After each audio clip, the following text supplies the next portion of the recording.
Bienvenue, vous regardez Chat in the Box et aujourd'hui nous accueillons Manu donc de Africa by Excellence. Manu, bonjour et Bonjour Louis, bienvenue. merci beaucoup. Dites-nous quelque chose sur le concept de Africa by Excellence pour commencer. Bonjour à tous.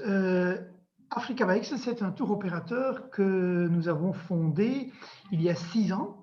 Mhm. Et en fait, un peu parce qu'on sentait que dans le marché, il y avait de la demande pour des produits à la carte sur mesure. Et donc, Africa by Excellence se veut un peu la réponse à tous ceux qui cherchent à voyager en Afrique. Et de n'importe quelle façon. S'il y a quelqu'un qui est à la recherche d'un voyage en groupe francophone, par exemple, un safari en petit groupe francophone, on peut l'offrir. Mais aussi bien que ce soit en groupe ou que ce soit sur base privée. Donc, on organise beaucoup de voyages de façon privée, donc que ce soit en couple ou avec des amis, mais beaucoup en famille aussi. Nous avons notre offre Africa for Kids. Donc, c'est une formule qui est déjà assez bien connue aussi auprès des agents de voyage. Beaucoup de familles veulent voyager, veulent faire des voyages lointains avec leurs enfants. C'est incroyable. Et parfois même des enfants assez petits. Ah oui, Et donc, c'est une formule qui marche très, très bien. Africa by Excellence a toujours voulu être la réponse pour tous, pour n'importe qui veut faire un voyage en Afrique et pas seulement vers ou dans les pays connus, relativement bien connus, comme le Kenya ou la Tanzanie, mais nous, on propose aussi des voyages dans des destinations qui sont beaucoup moins connues, comme par exemple le Ghana ou le Togo ou le Bénin, par exemple. mhm. Donc, on n'offre pas uniquement les destinations populaires et bien connues. Oui, c'est ça. Et tu as sélectionné l'Afrique du Sud pour nous parce que l'Afrique du Sud est une destination très fréquentée et très demandée par des croisières. Et on commence avec Cape Town ou le Cap. Hein. Qu'est-ce que tu peux Exactement. nous raconter sur la ville du Cap? Ben, c'est vrai que le Cap forme donc pour beaucoup de croisières, il n'y a pas tellement de croisières qui font l'Afrique, mais donc de toutes les croisières qui se font le long des côtes africaines, on voit que le Cap est presque toujours un point de départ ou un point d'arrivée. Et c'est à juste titre, je pense, parce que le Cap Cape Town, c'est donc vraiment une ville très cosmopolite, très connue. C'est, disons, de l'autre côté du continent africain, c'est probablement la ville la plus cosmopolite qu'il puisse y avoir. Et donc, c'est vraiment un bouillon de culture. Et c'est un peu grâce à sa situation très, très privilégiée à l'encontre de l'océan Atlantique d'un côté et l'océan Indien de l'autre. Sa position, sa situation sur la péninsule du Cap et donc aussi le climat très spécifique qu'on y trouve. C'est aussi un peu entouré par des montagnes et donc il y a un climat qui est excellent, par exemple, pour la cultivation des vins, les vignobles. C'est une région très, très, très spécifique, avec la montagne de la Table aussi, qu'on peut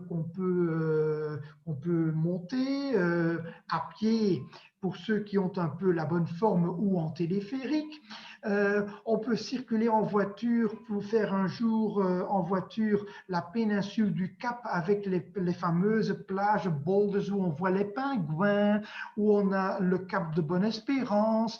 On est un peu à l'autre Oui. extrême du continent, donc c'est un point, c'est un lieu mythique pour ainsi dire, vraiment très recommandable. Ça va. Et un peu plus loin, il y a le West Cap, un autre aspect, bien sûr, que la ville même. Qu'est-ce que tu peux nous dire sur Oui. West Cap? En fait, donc, ce qu'on appelle le Western Cape ou le Cap occidental, c'est un peu, donc, parce que bon, le Cap est situé, Cape Town est situé sur une pointe, Mhm. Et d'un côté de la pointe, on a donc le cap occidental, hein, donc Western Cape, et de l'autre, c'est le cap oriental, où commence la fameuse route des jardins. Le Western Cape, hein, ce cap occidental, n'est pas très connu Non. et touristiquement n'est pas fort exploité. Et donc, dans ce sens, c'est intéressant pour découvrir, hein. On n'y va pas pour, disons, pour le safari, mais on y va pour la nature assez vierge. Il y a des parcs naturels, encore une fois, qui ne sont pas intéressants pour le Big Five, non, mais une géologie très intéressante, les Cederbergen, le parc national de Ogrebys avec ses chutes d'eau. Et cette partie, le Western Cape, est aussi très connu aussi pour pendant les mois de septembre-octobre, pour quand toutes les fleurs sont présentes. C'est une partie de l'Afrique du Sud un peu méconnue, je trouve, mais qui est vraiment très très intéressante. Des jardins, c'est une route assez connue. Qu'est-ce que tu peux nous dire sur cette route? Ben, la route des jardins, mais avant de dire quelque chose sur la route des jardins, je voudrais juste mentionner un petit peu que à 1 heure de voiture du Cap, il y a les fameux vignobles du Cap, hein, Oui, bien sûr. parce que l'Afrique du Sud est très réputée pour sa culture des vins. Et donc, tout le monde a entendu parler de villes comme Stellenbosch, parle Franschhoek. Franschhoek, c'est une ville qui a été créée dans le temps par les Huguenots français, hein, et qui est vraiment Franschhoek, qui est considérée aujourd'hui comme la capitale gastronomique de l'Afrique du Sud, hein, et on y trouve d'excellents restaurants où on mange à niveau resto étoile, mais à la moitié du prix de chez nous. Voilà. Donc, absolument à recommander aussi. Donc, on peut visiter des caves de vin. Les hôtels on a des hôtels boutiques, des petits hôtels, on a du chic, on a vraiment tout. Et donc, je recommande à tout le monde de passer, surtout celui qui aime un peu la bonne vie et la gastronomie, de passer quand même quelques jours dans les vignobles du Oui, Cap aussi, parce que la nature est vraiment phénoménalement, c'est phénoménal, c'est très très beau. Et comme tu me disais, en effet, le Cap et Cape Town forment aussi le point de départ de la fameuse route des jardins, qui est en fait la partie de l'Afrique du Sud entre Cape Town et 900 km plus loin vers l'est, Port Elizabeth. Et en fait, on longe un peu la côte, hein, la côte sud de l'Afrique du Sud, mais on peut aussi emprunter la fameuse route 62, qui ne longe pas la côte, mais qui traverse un peu l'intérieur, l'arrière-pays, disons, de la côte là-bas, hein.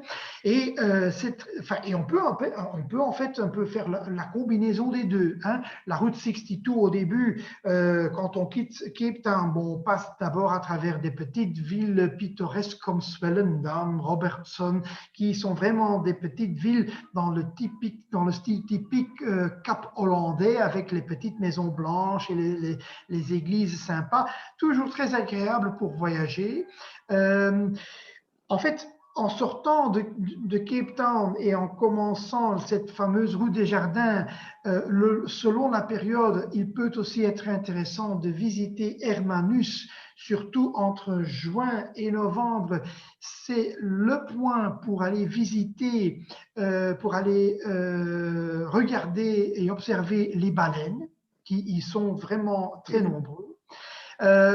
Et donc, la route des jardins, une des étapes qui sont aussi très fameuses, une fois qu'on quitte le Cap, qu'on a visité les petites villes, comme je viens de dire, Swellendam, Robertson, on entre dans un paysage un peu plus désertique, montagneux, qu'on appelle le Little Karoo, le petit Karoo. Et donc, c'est très montagneux. C'est là aussi où se situe la fameuse capitale des autruches, Oudtshoorn, hein, qu'il faut certainement visiter, parce que c'est quand même, aujourd'hui, cela n'a plus d'importance économique, mais d'un point de vue touristique, c'est quand même agréable pour visiter. Il y a aussi de très intéressantes grottes, les Kangoo Caves qu'on y trouve dans la région. On peut, pour les aventuriers entre nous, il y a possibilité de monter en voiture, mais attention au type de voiture, il faudrait quand même une 4x4 pour monter le fameux col de Swartberg, hein, qui est aussi, c'est une aventure en soi, pour ainsi dire. Bref, autour de Oudshoorn, il y a pas mal de choses à faire, hein. Puis on peut descendre de Oudshoorn vers la côte et passer quelques nuitées à Naïsna, qui est la capitale des huîtres en Afrique du Sud. Et bon, où il y a des tas de restaurants, spécialisés en matière d'huîtres. Et c'est une ville, une petite station balnéaire qui est située sur la mer, près d'une lagune, et vraiment très agréable pour y passer quelques nuitées. Et puis de là, on continue vers l'est, cette route des jardins, et on traverse des régions, des réserves naturelles comme Tsitsikama qui bordent la mer, une mer très sauvage qui entre dans le pays, à l'intérieur du pays, où on passe des ponts pendus comme par exemple au-dessus du Storms River Mountain. C'est donc ça évoque aussi un petit peu euh, euh, le fait qu'il s'agit vraiment d'une nature très très sauvage dans cet endroit.